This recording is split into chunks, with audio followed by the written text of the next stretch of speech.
year ones, I have some film work for you to do. It's actually 4 photographs that I would like you to take, which show us 4 different shot types. One will be long shot, so I want you to photograph something that takes the whole body, and that's long shot. Then come in a little closer with your camera, and we're going to do a mid shot where you get about half of the body and see some details but not really too close. And so that's a mid shot.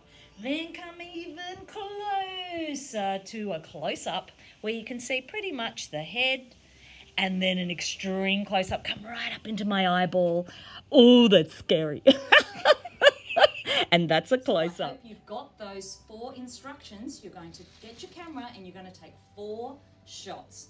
You're going to take a photo of someone in a long shot where you can see everything, mid shot where you can see half of them, a close up where you can see basically just their head and shoulders, and then an extreme close up, something that's really close up. Do not take your dog's butt.